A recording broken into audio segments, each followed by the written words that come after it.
Good evening.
Sorry about the pop-ups, guys. All right. Revelations 20.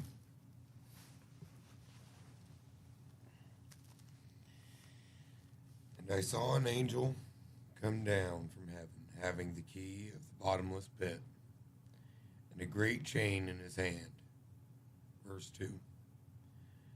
And he laid hold on the dragon, that old serpent, which is the devil and Satan, and bound him 1,000 years. Verse 3. And cast him into the bottomless pit, and shut him up, and set a seal upon him, that he should not deceive the nations no more, till the 1,000 years should be fulfilled. And after that he must be loosed a little season. So, here, in the King James that I've got pulled up, where it says that he must be loosed a little season. You know, after 1,000 years. I believe this is talking about after tribulation, after God has set up his kingdom on earth.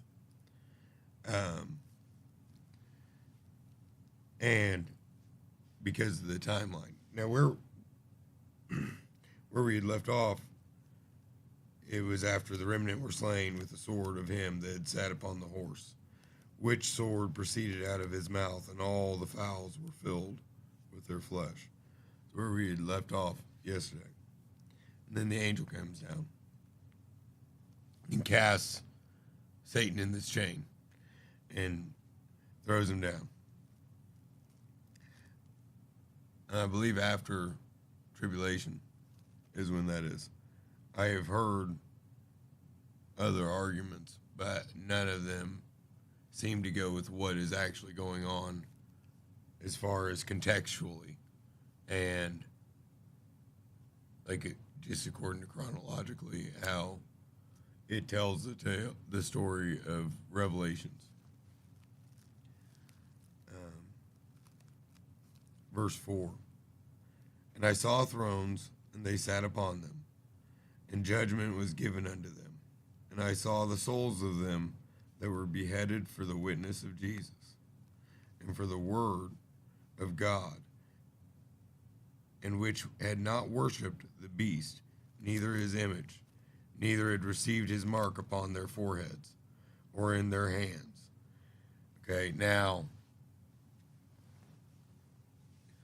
I think when we finish out the end of Revelations, I think I'm going to go to the beginning because I kind of jumped us into where I believe we are getting close to, according to the different prophecies that have already been fulfilled.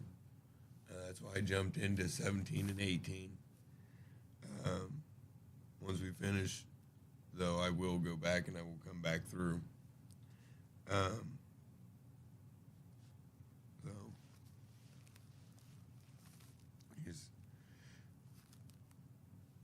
now, this image of the beast, people argue all the time what it is. I believe it's most likely something very similar, if not Neuralink.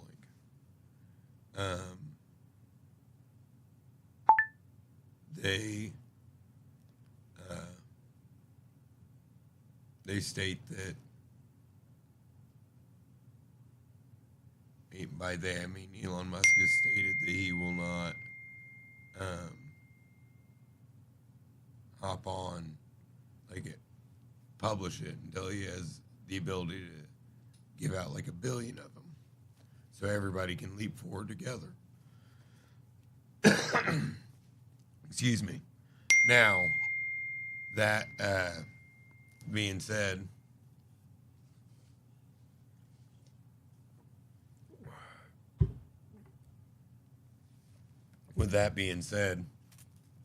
I do believe that it says that nothing will be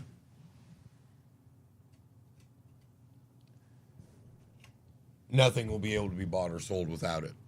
And with that being the case,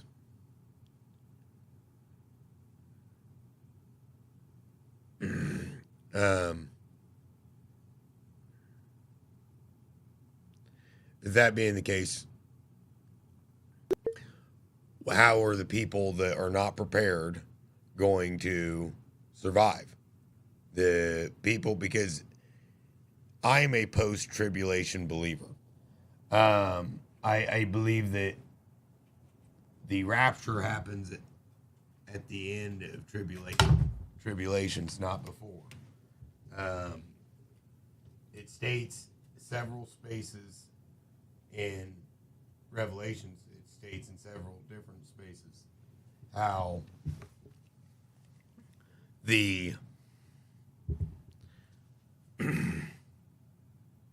that God shortened the time of tribulations, because otherwise the elect would not survive. Even the elect would not make it. So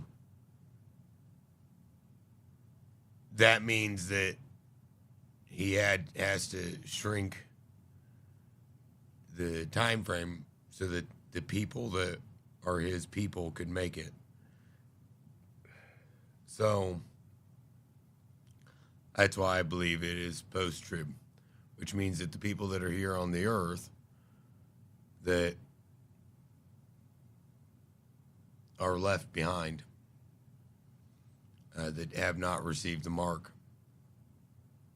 when it comes, which it's coming, and it's coming faster than anybody realizes, I think. I believe we are in 7 years of plenty. I believe we've just entered into 7 years of plenty. And this is the time that everyone needs to prepare. We need to be listening to what God has for us and going after what God is leading you to do. And and while you're doing that, preparing you and your family for the times of trial that are to come. And anybody that hasn't seen 18 and 19, 17, 18, 19,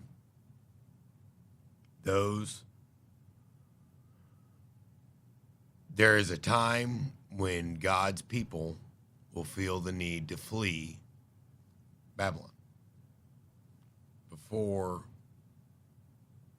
judgment. And when you feel that, when you feel you are called to leave, you need to pick up your things and leave. Not tomorrow, not the next day. You need to do it then. You need to go. Because the judgment will be sure and it will be swift. And it will be in a day, nay, in an hour. From verse 8 to verse 10, it's a lot faster. That's 24 hours to 1 hour. And it repeats the 1 hour 2 verses later, or 4 verses later.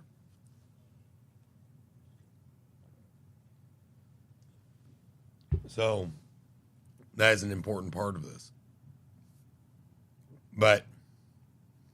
And I don't know if any of you guys have any ideas or thoughts.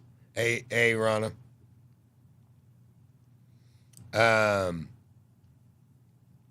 Yes, Matt's got some good stuff going on about the Senate right now. But I don't know if any of you guys have any thoughts or questions about what you think the mark is, or when the mark is coming, or who potentially is already here on this earth that might be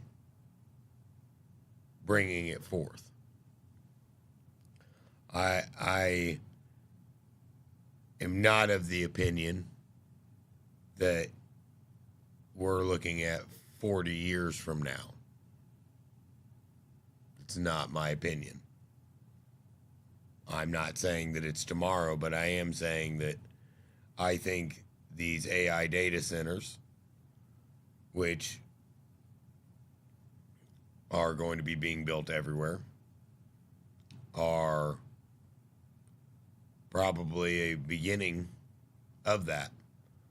Because then no one will need to leave their house, will they? The AI will be able to bring you your food and exactly what you want right to the door. You'll never need to leave. It's okay. So I think there is things that are coming. But let's get back into it. We're on verse 4.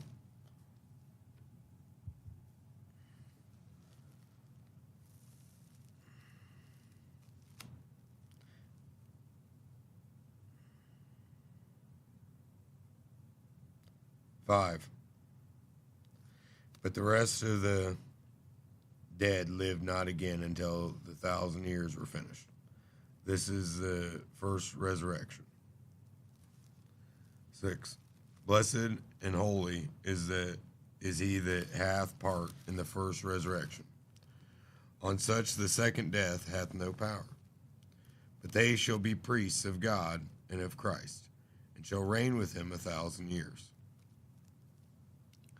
And I believe who he is speaking about in this is the people that become martyrs for him.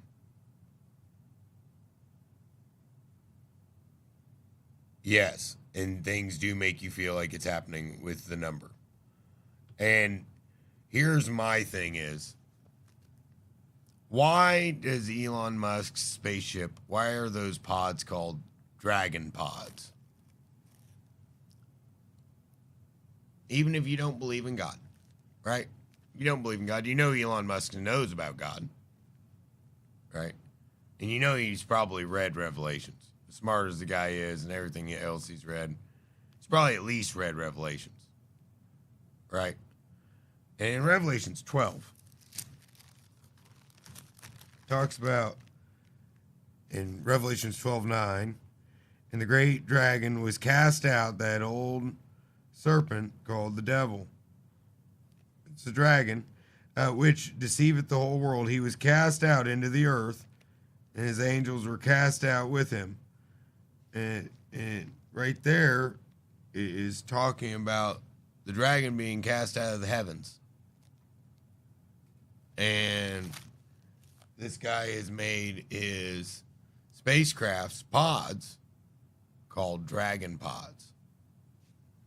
Maybe that's a coincidence. Maybe he's tempting God. You know, I don't know why they call all of these rockets, like the one that is getting ready to be sent up by NASA, which they had to delay because of whatever. It's called Artemis, named after a false god. Okay. No, we were pagan here in America.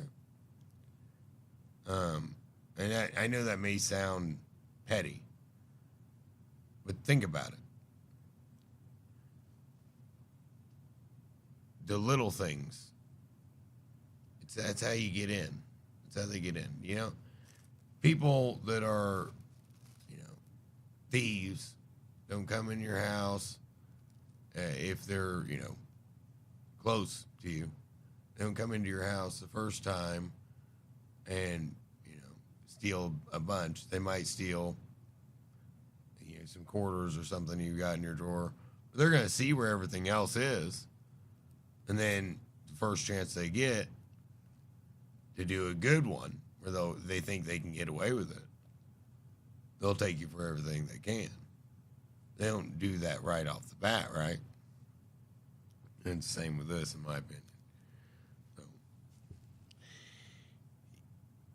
by allowing a little in the,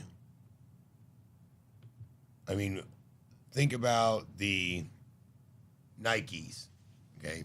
That Nike emblem, Nike is the goddess of victory in the Greek Pathalon, that's not right. Pantheon, the Greek Pantheon. All this stuff is all over our country. And it's come in this last 100 years. It really has. Prior to that, we didn't really have that. This is around the same time that the idea of a technocracy came about. A world governed by machines and the elites that run them. And they've done a pretty good job building that world this last 100 years. Elon Musk's grandfather had a plan. And look where we're at. Fulfilling said plan.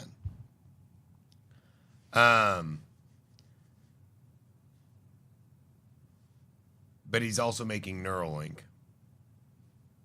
So, the thing is, it states in Revelations that the Antichrist won't know that he's the Antichrist, and he technically won't be the Antichrist until someone tries to get rid of him. And he's like dead for 3 days, and the spirit of the Antichrist will descend upon him.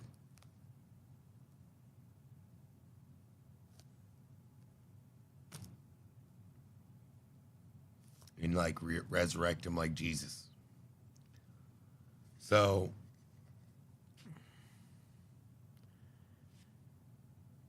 I'm not saying that he is. That's not what I'm getting at. What I am saying is that even if he was going to be the Antichrist, he would not know it until that time. For things are revealed in time. And when you are the God outside of time, because you've made it, time, space, matter, our 3Ds, our dimension, you can put something like this together. But just the amount of cross-references back and forth in the Bible of prophecies in the Old Testament and New, and them matching up and being written thousands of years apart by different people. It's very, very difficult to think that is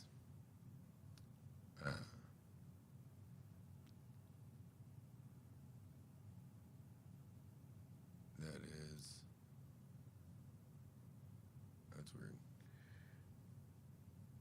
Coincidence. Just like if your phone flickers a couple times. It's probably not coincidence, right?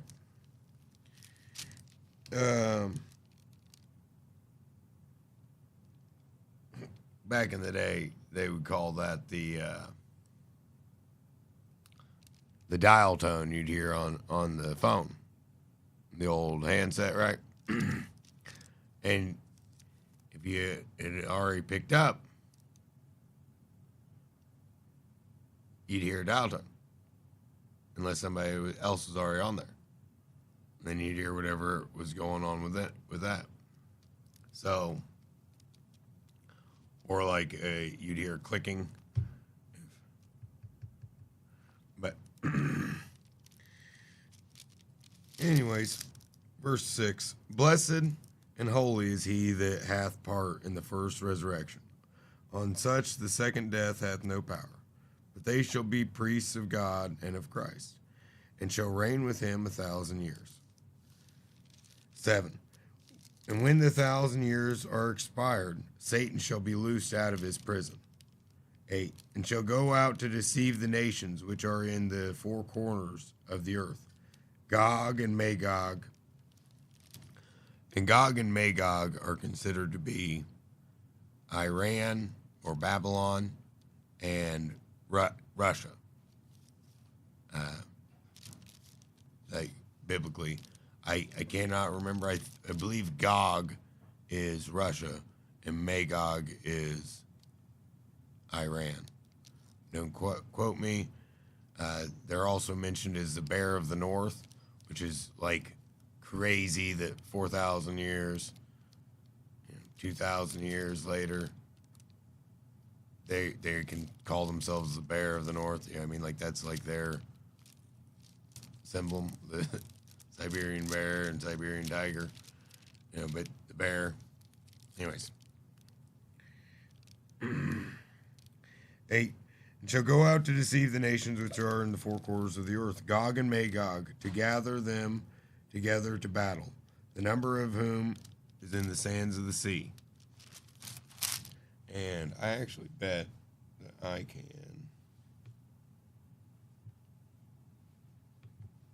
do this for you guys.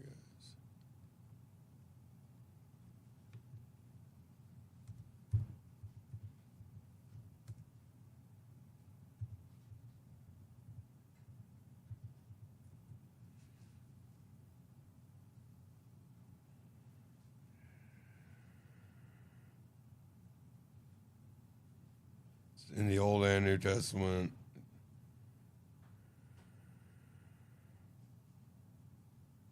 Sorry. We're getting off. Boom. Here we go. Come on. Gog, it means mountain. And Magog.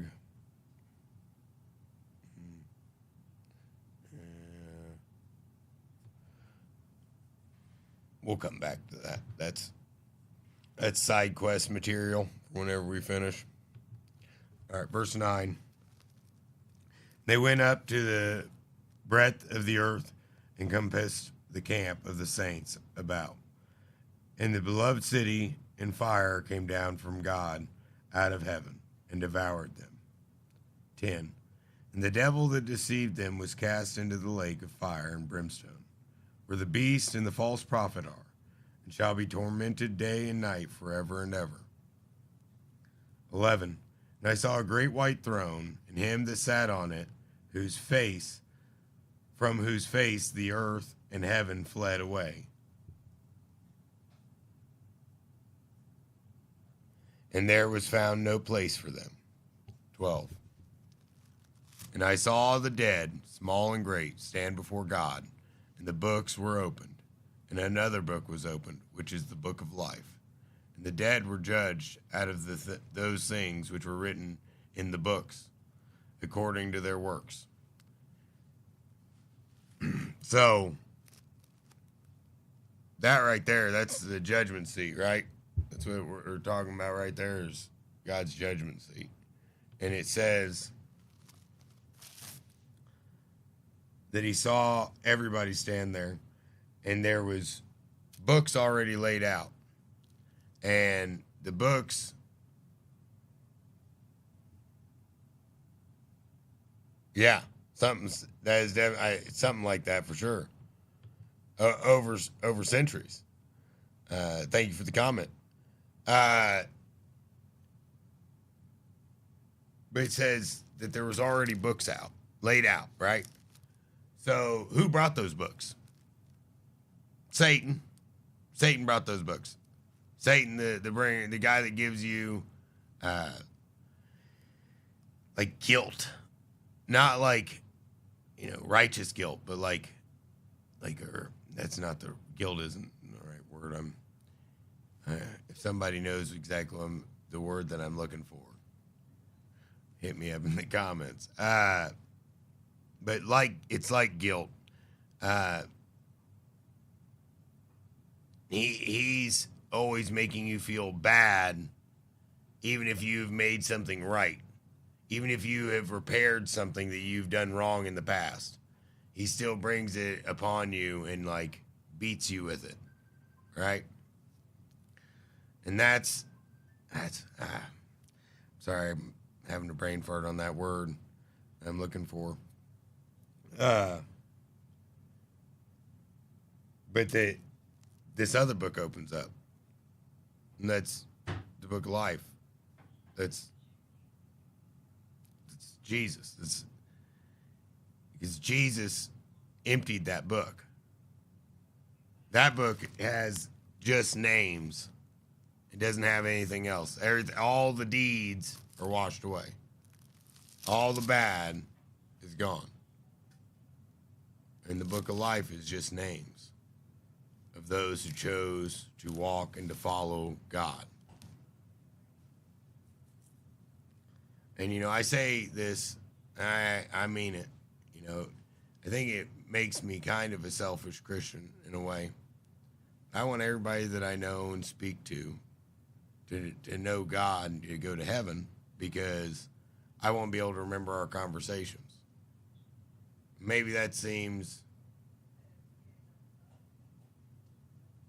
ridiculous, because you'll know no pain in heaven, right? So if somebody that you know, that you have spoken to, that you kicked it with, they don't make it, you won't even remember that they existed, because that'd bring you pain.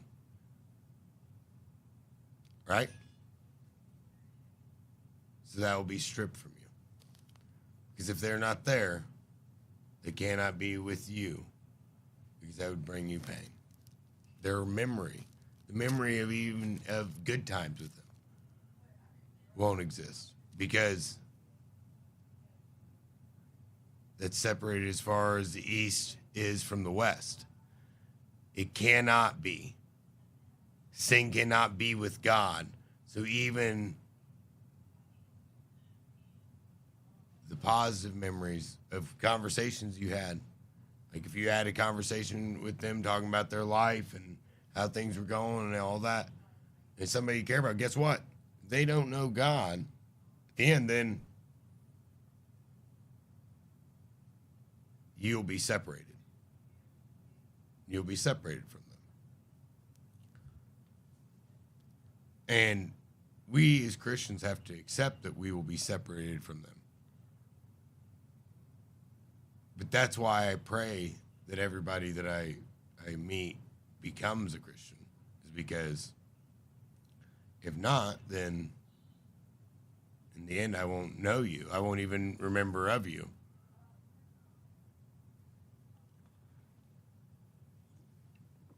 All right. Let's finish up this chapter. We're real close to the end.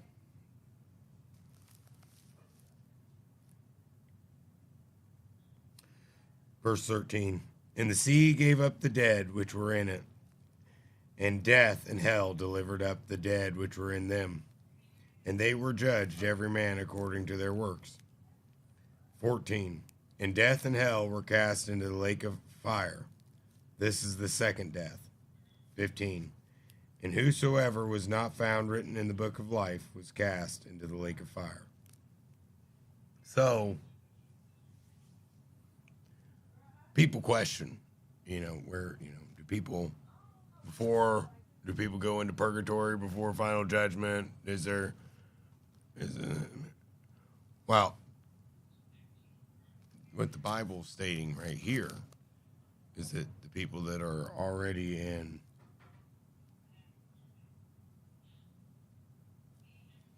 death and hell, those people that are already in death and hell, they both go into the lake of fire. The ones that have already died.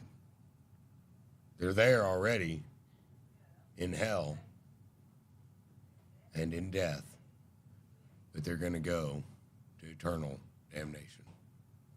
They're being damned right now, but it's not their final damnation.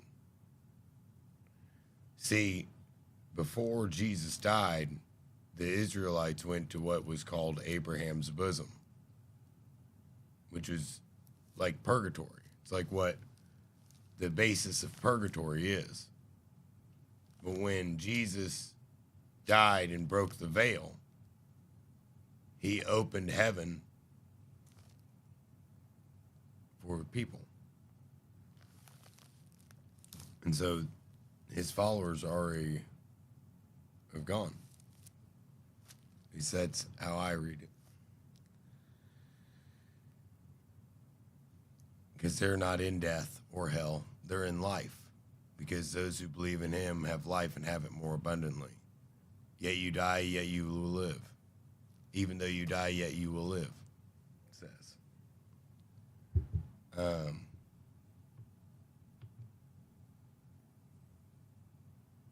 Has anybody got any questions on what we've read tonight? Or what?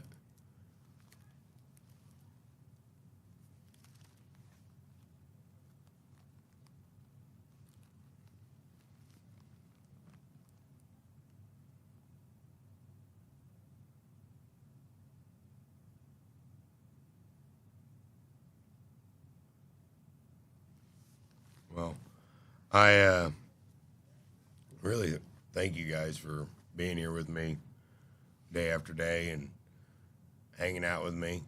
I think that we are knocking on the door. There is a very wonderful Bible verse, and I should find it,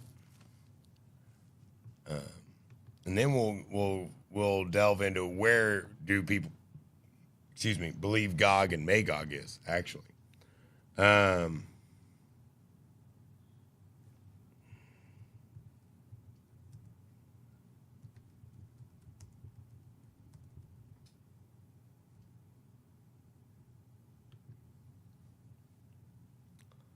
Matthew 7. Ask and you shall receive. And it's ask and it will be given you. Seek and you will find. Knock and it will be opened unto you. What we are doing right now, and let me let you see that so that you guys see this is a Bible verse.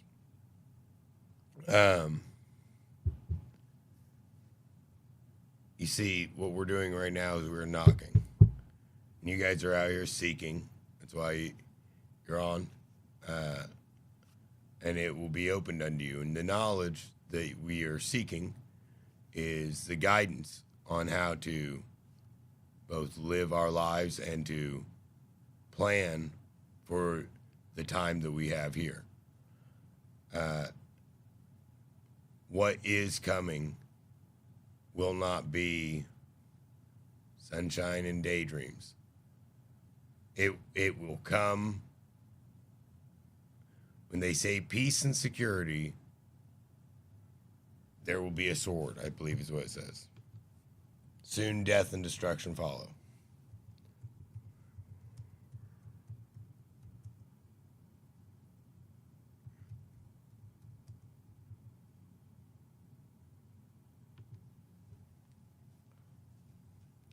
While people are saying peace and security,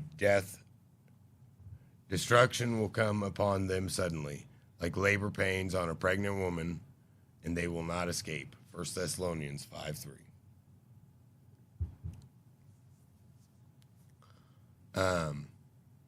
Let's see where Gog is. But that's what I think what we're doing and what we're looking for. And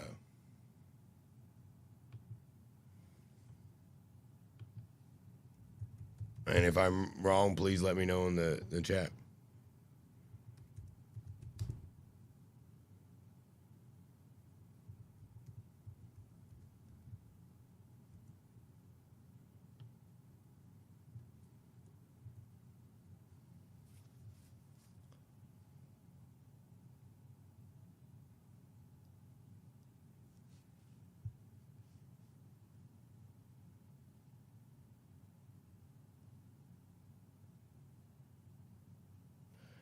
There, yeah, this is interesting. There we go.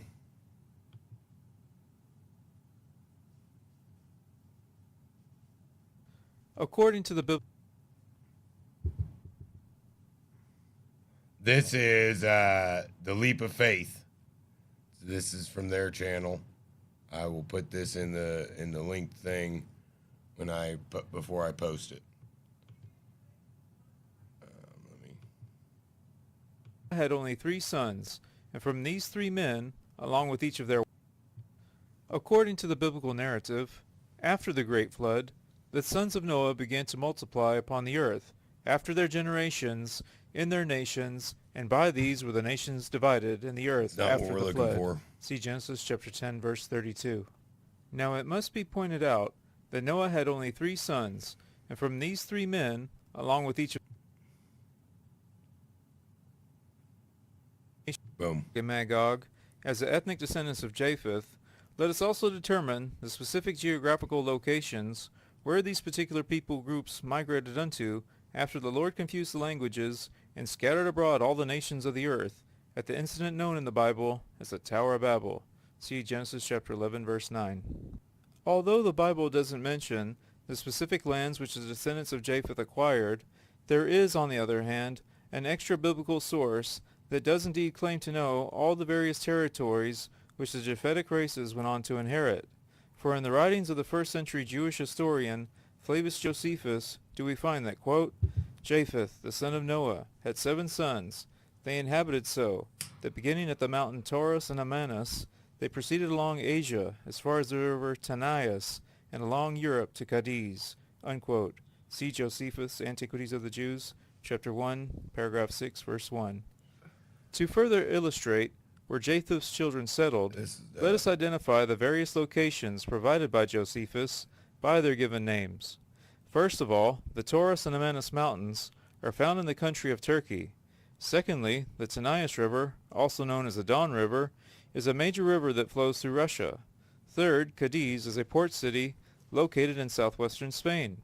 So from the information provided by Josephus, it is revealed how the sons of Japheth went on to possess the lands of Europe and Russia, broadly speaking. Okay, right here, Magog, which is Russia, the Black Sea, and Thus, we can certify that Japheth is the father of the white races, tying Gog and Magog as the racial ancestors of the various European nations, as well as the Slavic peoples of the Balkans and Russia.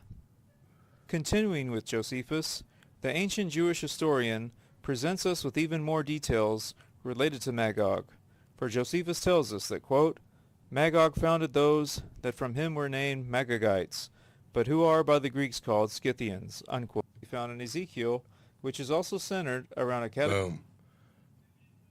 See, that's yeah. So Gog is Europe. There we go. That's what I've been looking for. I have seen this before. That's why that's why I was saying I had Gog wrong completely. I don't think that's the only one I've seen. I think there's a lot of people who claim that it's over here. But there's 200 million man army in Revelations 13, I believe, that crosses the Euphrates River. There's only a couple countries on Earth right now that could do a 200 million man army. And only one of them that has the number of people in that age range that are male that could actually make a 200 million man army.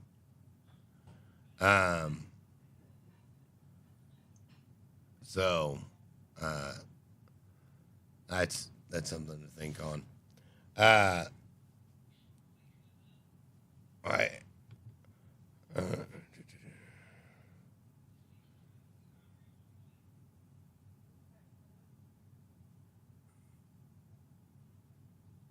Oh, you have to put if you want to put comments on that video, you can go back when I re-upload the video, you can put the comments in that same video. The original comments from the live stream are on the video, but you can go back in and add new comments as you watch it. At least that's my understanding. Sorry, I just saw that.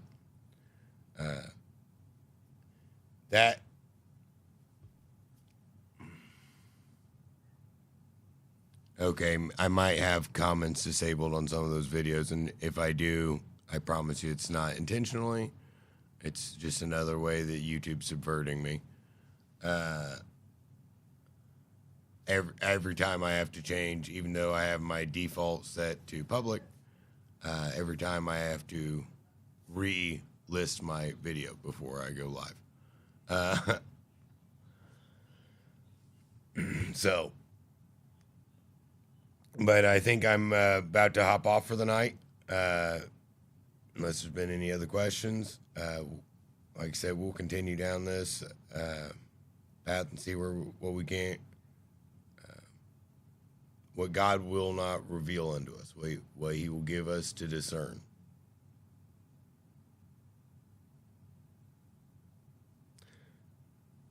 Yes,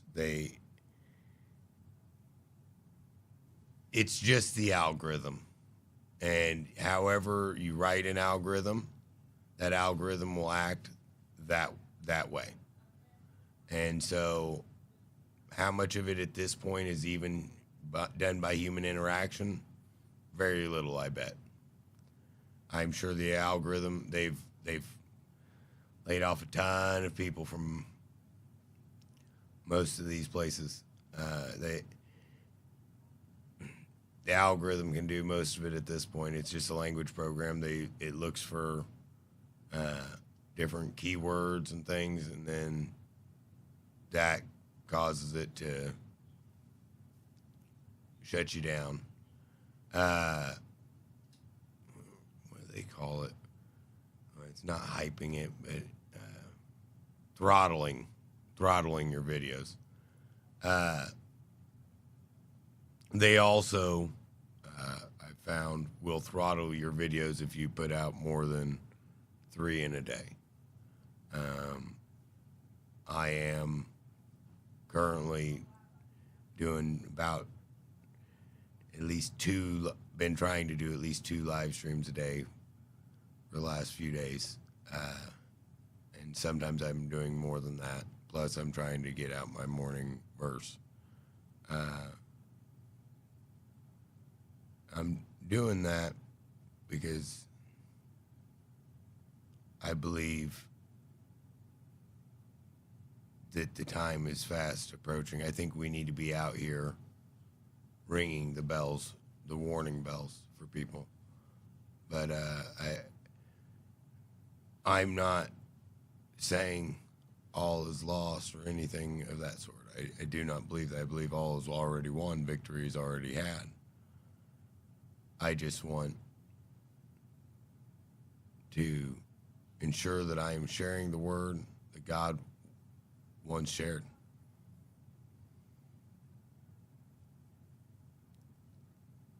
Yeah, whenever I get done on here, if I don't immediately go and turn it back to public, they also will not show back up for days.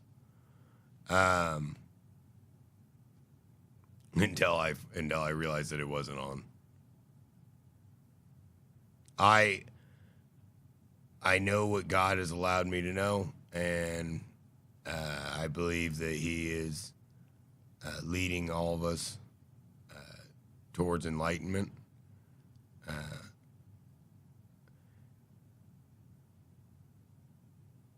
He never tried to hide anything from anybody. He tried to let us live in perfect bliss. And we just refused to listen. So it's been a longer road for him to get us back home. It cost him his son, but not. But I love you guys. Thank you guys for watching. God bless and have a good night. And see you guys in the morning. I'm going to try to be on by 5:30 because once my foot gets back that'll be the time that I'm going to be trying to get on every morning. So I have time to get out and back for work. See you guys.